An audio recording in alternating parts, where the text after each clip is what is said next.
আসসালামু আলাইকুম।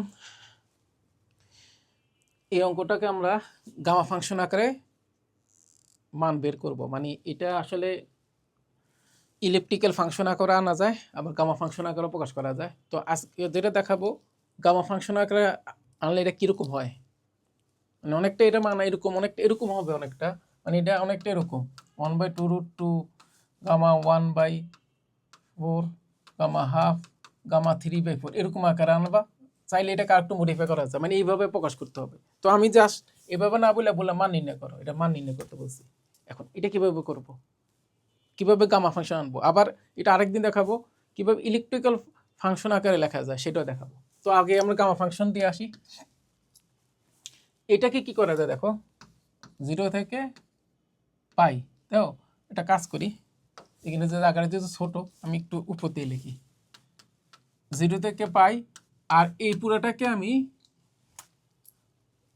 মানে উপগুণতে কনভার্ট করি, অর্থাৎ এটা এরকম হবে দেখো, cos x মানে কি 1 - 2 sin স্কোয়ার x, মানে আমি ডাইরেক্ট লিখে দিই, এরকম হবে 2 + 2 sin স্কোয়ার x/2 আসে। করে দেখো, লেখাগুলি একটু অপরিষ্কার স্থানে দাঁড়াও।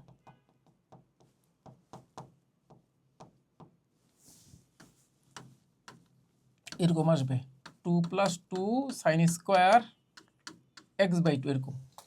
এইবার হচ্ছে প্রতিস্থাপন টেকনিক। তো এখান থেকে 2 কমন আসবে, সেটা পরে, বা 2 কমন নিয়ে নিতে পারো, আগে কমন নিয়ে রেখে দিই, এটা আরও ভালো। সেটা এরকম হবে 1 প্লাস এখানে 1/√2 কমন নিয়ে রেখে দিলাম, এটাও করতে পারো। এখন আসো টেকনিক, কি টেকনিক খাটাইলে খুব দ্রুত এটা গামা ফাংশন, গামা বিটা ফাংশনে চলে আসবে। মেনলি বিটা ফাংশন আনলেই আমাদের কাজ শেষ। সেটা কি, আমরা ধরি এই টেকনিকটা মনে রাখবা, সাইন x/2 সমান ধরবো, এই যে আমার ফাংশনটা কি আছে, সাইন আছে না, সরি কি আছে, সাইন স্কোয়ার x/2, এটা সমান আমরা ধরবো √z। এই যে টেকনিকটা, এই মূল টেকনিক। তাহলে খুব দ্রুত চলে আসবে। কেন ধরতো সেটা ব্যাখ্যায় অল্প সময় দেওয়া যাবে না, পরে বলবো।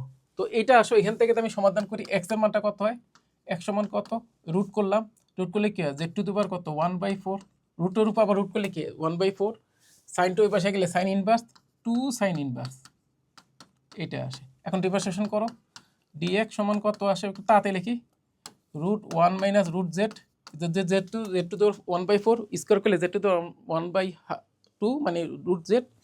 আর এটা ডিফারেন্সিয়েশন করলে কত হবে, এটা 1/4 2 আসে, তো একটা হাফ থাকবে, z টু দি পাওয়ার কত 1/4 - 1 dz, এরকম z to the power 1/4 - 1 dz। কেন করছি এটা আমি চেঞ্জ করি না, এবার রেখে দিছি z to the power 1/4 - 1 dz। তো ডিফারেন্সিয়েশন করে যা আসে, হওয়ার কথা ছিল z টু -3/4, এটা আমি রেখে দিলাম, পরে কাজে লাগবে। এই এবার রেখে দিলাম। এবার লিমিটের ব্যাপার আসো, x সমান 0 হলে z সমানও 0। এবার x সমান যদি পাই বসাও, z সমান কত হয়, পাই বসালে কত, সাইন পাই এর মান, এখানে কিন্তু সাইন এক্স এর মান কিন্তু পাই, তাহলে তাহলে x/2 পাই/2 মানে 1, তাহলে জের মান 1। দেখো আমাদের কিন্তু গামা বিটা ফাংশনে যেটা দরকার সেটা চলে আসছে, এই যে এটা, এদের বস করার দরকার নেই, আমরা রাখি এই। তো আমার দেখো কাজটা কি হয়, দেখো এখানে 1/√2, আর এখান থেকে করে এই হাফটা বাইরে আসবে, 0 থেকে পাই/2, সরি 1, 0 থেকে কত 1, dxটা কত হলো, z to the power 1/4 - 1 dz √1 - √z। এবার এটার মান বসাও, এটা বসালে কি হয়, √1 + √z। আসলে এটার জন্য কাজটা করছি, রুটের ভিতর নিলে কি √1 - √z 1 + √z, এই দুটো গুণ করলে কি হবে, রুটের ভিতরে নিলে কি হবে 2√2, 0 থেকে 1, এটা কত হয়ে যাবে √1 - z না, এটা করে গুণ করলে কি আছে 1 - √z 1 + √z, গুণ করলে কি √1 - z, তাই না। আর z টু কত 1/4 - 1। তো আমি একটা কৌশল খাটাই, এই যে √1 - z, এটা মানে কি 1 - z whole to the minus half না। তো আমি এটা কিভাবে লিখি দেখো, একটা কৌশল খাটাই লিখি, z টু দি পাওয়ার 1/4 - 1, এগুলো লেখা যায় 1 - z হোল টু দি পাওয়ার কত হাফ মাইনাস 1 dz। এটা কিন্তু পুরা বিটা ফাংশন চলে গেছে। এটা গামা বিটা ফাংশন, মানে এটাকে আমি যদি সংক্ষেপে লিখি বিটা 1/4 আর কত বিটা হাফ। তো আমি যদি এবার লিখি সূত্রটা কি, এটা সূত্র হলো গামা 1/4 এখানে গামা হাফ, নিচে এর যোগফল, এদের যোগফল কত, এদের যোগফল এটা এম, এটা এন যদিও নিচে এম প্লাস এন, তাহলে এদের যোগ করলে কত আসে 3/4, এটা আনসার। কিন্তু চাইলে তুমি এটাকে একটু চেঞ্জ করতে পারো, সেটাও একটা টেকনিক আছে। সেটা কি, গামা এম 1 মাইনাস এম, এটা পরে আমরা দেখাবো, এম বাই সাইন এন পাই। এখানে শর্ত হচ্ছে এমটা ইন্টিজার হইতে পারবে না, এনটা কোনো ইন্টিজার হইতে পারবে না, তাহলে এর কাজ করবে না। তো আমার এই সূত্র অনুযায়ী দেখো এই টেকনিকটা খাটাবো, আমার এখানে 1/4 আছে আর 3/4 আছে, 1/4 আর 3/4 যোগ করলে কি 1 না?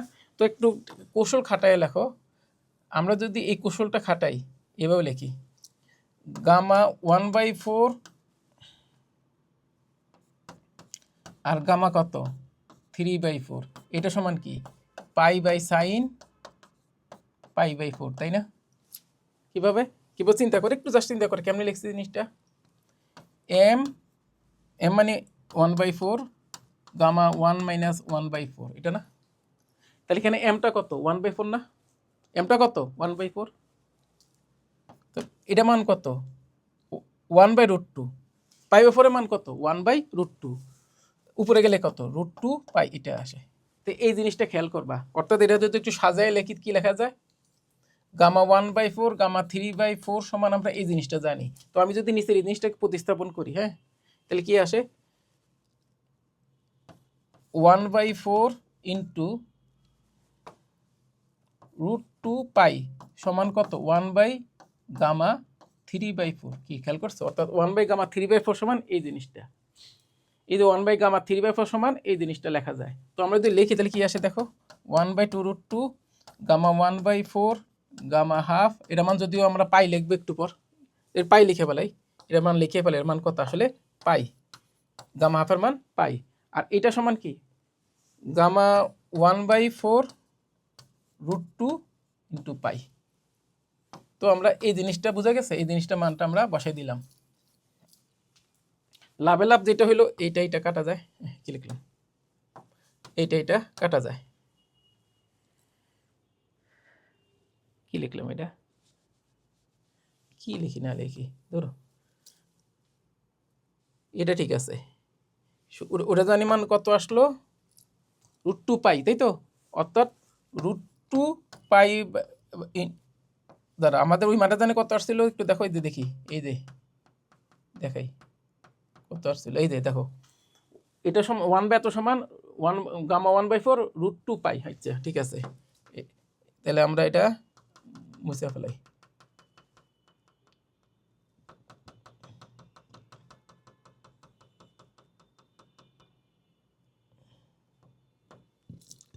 গামা 1/4 ইন্টু √2 পাই, এরকম আসে।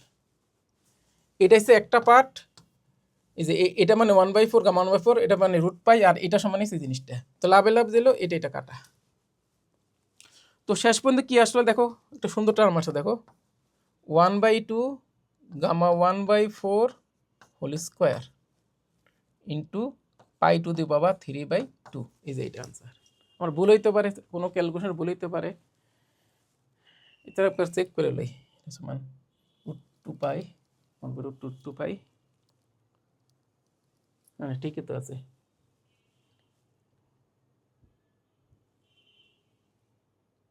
তো ভুল হইতে পারে, তোমার চেক করে নিও একটু, জাস্ট এটাই আনসার। এই যে কত gamma 1/4 whole square by 2 gamma π⁴ 3/2, এটা দেখতে সুন্দর টার্ম, তার একটু সুন্দর করে লিখি দাঁড়ো, কত হলো 1/2 গামা 1/4 হোল স্কোয়ার π⁴ 3/2, কি বোঝা গেছে? তো আজকে এই পর্যন্ত, সবাই ভালো থাকো, আসসালামু আলাইকুম, আল্লাহ হাফেজ।